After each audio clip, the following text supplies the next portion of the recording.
Good morning friends. कैसे हो आप सब। अच्छा, आज एक बहुत ज़्यादा प्रैक्टिकल सिचुएशन में आपके साथ शेयर करने वाला हूं।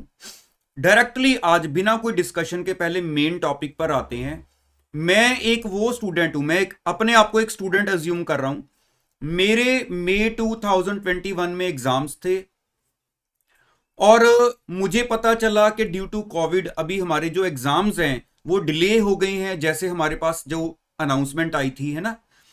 तो अब मैं सपोज कर लो, मेरा जो प्रेपरेशन लेवल था एग्जाम के अकॉर्डिंगली, तो नॉर्मली हर बच्चे के माइंड में वो धुंधला सा ही होता है कि मैं कितना तैयार हूं, है ना। एग्जैक्ट किसी के पास पूरी कैलकुलेशन नहीं होती।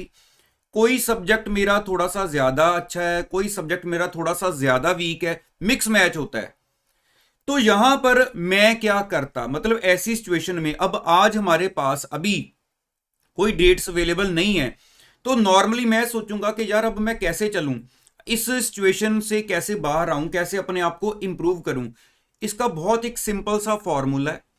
देखो, सबसे पहले हम क्या करते हैं, अपने पास मान लो आज 16 मई है, मीन्स आज संडे है, तो कल मीन्स 17 मई ऑनवर्ड्स अगर मैं ये कैलकुलेशन करना चाहूं, तो मैं सबसे पहले क्या कंसिडर कर रहा हूं कि मेरे को नहीं पता कि देखो इतना सबको श्योर है कि 25 दिन पहले अनाउंसमेंट आनी है ना। हमने पढ़ा था नोटिफिकेशन में, वो 25 दिन तो मुझे मिलने ही मिलने हैं, जहां पर मेरे को जाके 25 दिन पहले बता दिया जाएगा कि इस डेट के अकॉर्डिंगली आपके एग्जाम होंगे। अब वो 25 दिन तो मेरे सेफ हैं, लेकिन अब मैं अपने आप को कैसे इंप्रूव करने लगा हूं। देखो, सबसे पहले मैं अपने लिए क्या कैलकुलेशन कर रहा हूं कि अगर मैं 17 मई से आगे, मतलब कल से आगे, मैं जरा वीक्स में अपनी कैलकुलेशन कर लूं, तो ये मैंने फर्स्ट वीक बनाया है 17 से लेकर 23 मई का, उसके बाद 24 से लेकर 30 का, बिल्कुल ऐसे ही मैंने अराउंड 1 अगस्त तक 11 वीक्स का जो टाइम है वो कैलकुलेट किया है। अब यहां पर मुझे नहीं पता कि इसके अंदर कोई अनाउंसमेंट आती है या नहीं आती है, मैं अपने हिसाब से बता रहा हूं। मैं होता तो मैं ऐसे कर लेता, 11 वीक्स का मैंने एक आइडिया लगा लिया है। अब उसके बाद मैं जाऊंगा अपने, जो मेरे 4 पेपर हैं, या हो सकता है 8 पेपर हैं, पहले 4 पेपर की बात करते हैं। मैं एक कॉपी लेता, मैं उस कॉपी के ऊपर मेरे जो 4 सब्जेक्ट्स हैं, मैं सब्जेक्ट वाइज सारे चैप्टर के नाम लिखता। जैसे मैंने फॉर एग्जांपल यहां पर लिखे हुए हैं चैप्टर 1, चैप्टर 2। ये तो एक अजम्पशन है ना, मान लो 10-10 चैप्टर हैं हर पेपर में, आपके वेरी करेंगे, कभी 15 होंगे, 8 होंगे, ऐसे डिपेंड करता है। अब मैं क्या करता कि मैं सबसे पहले ये सोचता कि वो जो 25 दिन, जो तो मुझे पता है मिलने ही मिलने हैं जब अनाउंसमेंट आएगी, ऐसे कौन से चैप्टर हैं मेरे चारों सब्जेक्ट्स में जो मैं उन 25 दिन में बिना टेंशन के रिवाइज कर सकता हूं, और वो मुझे अच्छे से मैंने ऑलरेडी किए हुए हैं। फॉर एग्जाम्पल, मान लो मेरा पहला पेपर अकाउंट्स का है, मैं उसमें देख रहा हूं कि यहां तो चलो मैंने चैप्टर नंबर ऐसे डाल दिया है कि मेरे को अकाउंट्स में सपोज कर लो जो अच्छे से आता है, मेरे को डिपार्टमेंटल सपोज कर लो अच्छे से आता है, मैंने उसको हाईलाइट कर दिया। अब मेरे को लग रहा है कि मैंने स्टैंडर्ड्स अच्छे से पढ़े हुए थे, मान लो मैंने चैप्टर 2 को हाईलाइट कर दिया। अब मुझे लग रहा है इसके अलावा एक और फॉर एग्जांपल चैप्टर नंबर 4 जो मुझे अच्छे से आता है, जिसको मैं वो 25 दिन में क्विकली रिवाइज कर सकता हूं, मुझे 2 दिन भी दे दो। बाकी मुझे लग रहा है ठीक है, आते हैं या नहीं आते, मिक्स मैच है। अब ऐसे ही पेपर 2 में मान लो मैंने आईडीए से कि मेरे को एग्जैक्ट ये 3 या 4 वो चैप्टर हैं जो उस 25 दिन में मैं अच्छे से रिवाइज कर सकता हूं। ऐसे पेपर 3 में मैंने कर लिया, ठीक है, ऐसे ही पेपर 4 में मैंने कर लिया। अब मेरा ये काम हो गया, मतलब मेरे ये चैप्टर जो है मेरी उस काउंटिंग में आ गए हैं, जो मैं उस 25 दिन में रखूंगा, जहां पर मैं इनको अच्छे से रिवाइज कर सकता हूं। अभी मैं इनका बर्डन नहीं लेने वाला। बाकी जो मेरे पास अब काम बचा है हर सब्जेक्ट के अंदर, अब पहली बात तो प्रेजेंटली अगर मेरे जो चैप्टर मुझे आते हैं, हर बच्चे की अपनी अपनी कैलकुलेशन होगी कि मेरे को लग रहा है कि चाहे एग्जाम के लिए मैं अपने आप को तैयार समझ रहा था, लेकिन मेरी जो प्रेपरेशन थी, सपोज कर लो मुझे आइडिया था कि बहुत अच्छी नहीं थी, अभी चल रही थी, अभी कौन सा एग्जाम बिल्कुल स्टार्ट होने पर हमें पता चला है, तो अराउंड सपोज कर लो 40% मेरा प्रेपरेशन लेवल था जो मुझे लग रहा था कि मेरा हो चुका है। बाकी मैंने एग्जाम तो देनी थी, ठीक है, मान लो मेरी ऐसी सिचुएशन थी। अब हर सब्जेक्ट में जो आपके चैप्टर्स पेंडिंग है, हमने 11 वीक्स काउंट किए। हमारी कोशिश क्या होगी कि अगर मैं अभी 40% पर था, मैं अगर अपनी एग्जांपल लूं, तो मैं हर सब्जेक्ट में से, मतलब हर पेपर में से अपने आप को 5% हर वीक में इंप्रूव करूंगा। फॉर एग्जाम्पल, अब मैंने सोचा है मेरे पास इधर जो पहला वीक है 17 मई से लेकर 23 मई में मैं पेपर 1 का यहां पर चैप्टर नंबर 5 करने लगा हूं, जो मुझे लग रहा है ये मुझे कर लेना चाहिए, पेपर के लिए इंपॉर्टेंट है और मैंने इसको अच्छे से नहीं किया हुआ। उधर पेपर 2 का मैं चैप्टर 2 उठाने लगा हूं। अब ये अगर आपको लग रहा है 5 और 2 चैप्टर थोड़े बड़े हो गए हैं तो 3 और 4 में थोड़े स्मॉल चैप्टर उठा लो, लेकिन कवर जरूर करो, क्योंकि आपके माइंड पर ये जो बोझ बार बार आता है कि अगर मैं 1 या 2 सब्जेक्ट कर रहा हूं तो वो 3 और 4 के बारे में क्या होगा, है ना, उनकी बारी नहीं आ रही, बीच में एग्जाम ना अनाउंस हो जाए।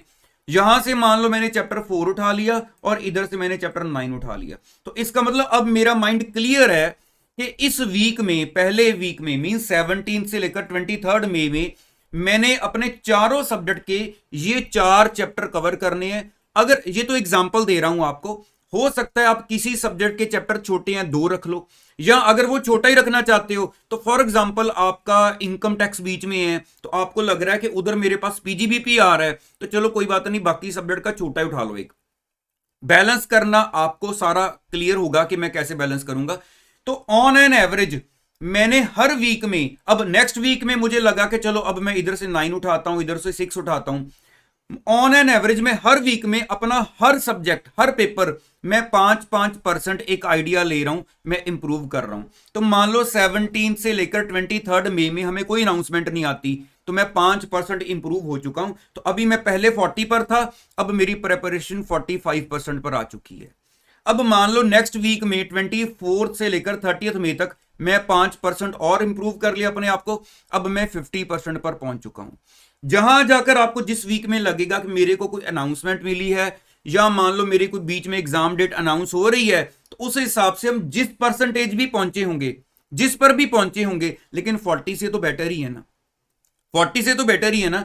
अनाउंसमेंट के बाद छोड़ेंगे, 25 दिन तो मिनिमम हमारे हाथ में होने ही है, तब भी हम पहले 40% पर थे, अराउंड 25 डेज हमारे पास थे जब हमें पता चल गया था एग्जाम नहीं होने, तो आज पहले से तो ज्यादा बेटर पोजीशन ही ना। कभी भी अगर सारा काम इकट्ठा सोच लोगे कि टाइम पता नहीं कितना है, मैं एक हफ्ते में अपना सारा जो 60% कम है वो रिवाइज कर लूं, फिर तो 40 से भी नीचे जाएंगे। तो एक कैलकुलेशन के साथ अपने आप को 5% करके हर वीक में, हर सब्जेक्ट में इंप्रूव करना शुरू कर दो। तो अब मान लो अगर हमें यहां तक कुछ नहीं पता चलता है या लगता है कि नहीं पॉसिबिलिटी है, जो भी सीन होगा ऑटोमेटिकली ये क्लियर होगा, किसी को कुछ नहीं पता, तो अगर मैं देखो इस वीक तक पहुंच जाता हूं 1 अगस्त तक, तो 5% करते हुए मैंने 55% इंप्रूवमेंट कर ली है।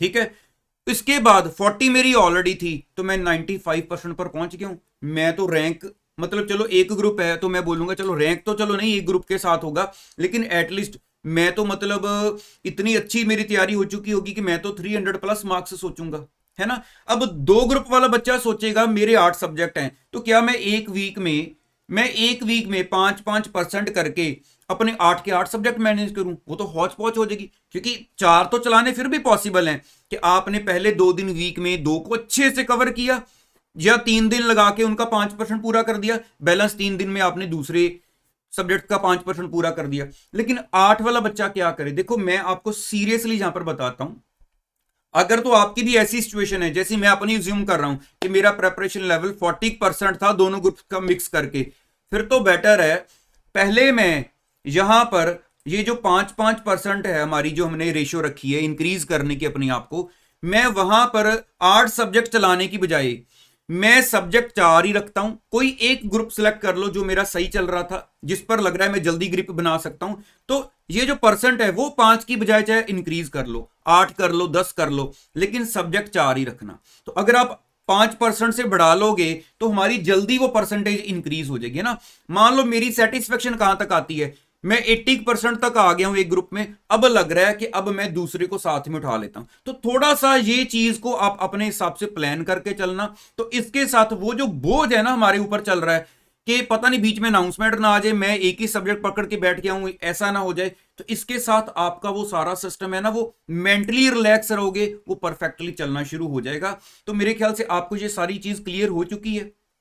एक वीक में मैंने अज्यूम किया था कि मिनिमम हम 50 आवर्स का तो टाइम लेकर चलें कि रोज ऑन एन एवरेज 10 घंटे की तुम्हारी 7 दिन में आउटपुट निकलेगी, अगर हम सोच रहे हैं अपनी परसेंटेज को इंप्रूव करना। तो अगर किसी बच्चे की पहली प्रिपरेशन अच्छी थी, 60 70 80% पर थी, वो तो मतलब बार बार रिवीजन उसकी स्टार्ट हो जाएगी। इससे आगे क्या होगा, मान लो यहां पर कुछ पता चलता है, नहीं पता चलता है, वो अभी ना सोचो, मैं रोज आपके पास अवेलेबल हूं, है ना। इसलिए बार बार कहता हूं कि चैनल को ज्वाइन करके रखो, क्योंकि प्लानिंग की टेंशन आपको लेने की जरूरत नहीं है। इवन हमारा तो नेक्स्ट जो प्लान है, हम आपके लिए क्लासेस के लिए एक अलग से चैनल लेकर आ रहे हैं, जहां पर आपके लिए बहुत सारी नई क्लासेस जो हमारी चलती हैं, हम वो भी आपके लिए अवेलेबल करवाने वाले हैं। लेकिन वो मैं अभी आपको नेक्स्ट आने वाली वीडियोस में अनाउंस करूंगा। लेकिन यहां तक अगर किसी बच्चे के माइंड में कोई कंफ्यूजन है तो भर दो कमेंट बॉक्स को लिख लिख कर। और कभी भी ये ना सोचा करो कि वहां पर रिप्लाई नहीं आई तो पता नहीं मैंने पढ़ा या नहीं पढ़ा। एक एक कमेंट पढ़ा जाता है आपका, उसके बाद अगर तो वहां पर रिप्लाई लग रहा है कि हो सकती है आंसर बन सकता है तो ठीक है, वरना नेक्स्ट वीडियो में या किसी, अभी जैसे बच्चों का बार बार डिमांड आ रही है थ्योरी को कैसे मैनेज करें परफेक्ट वे में, बोरिंग हो जाता है, उसके लिए मैं अभी आपके लिए जल्दी वीडियो लेकर आने वाला हूं, ये कमिंग 1-2 दिन में। तो डाटा इतना होता है, आपके क्वेश्चंस इतने होते हैं, तो 1 बाय 1 करके मैं आपके लिए उनको रिजॉल्व करता हूं। तो मेरे ख्याल से आज इतना ही रखते हैं। बाकी आपके माइंड में जो भी सिचुएशंस है मेरे साथ जरूर शेयर किया करो। चैनल को ज्वाइन करके रखना। टेलीग्राम चैनल हमारा राइप क्लासेस के नाम से है, वो भी याद से ज्वाइन कर लेना। तो मिलता हूं दोबारा नेक्स्ट वीडियो में।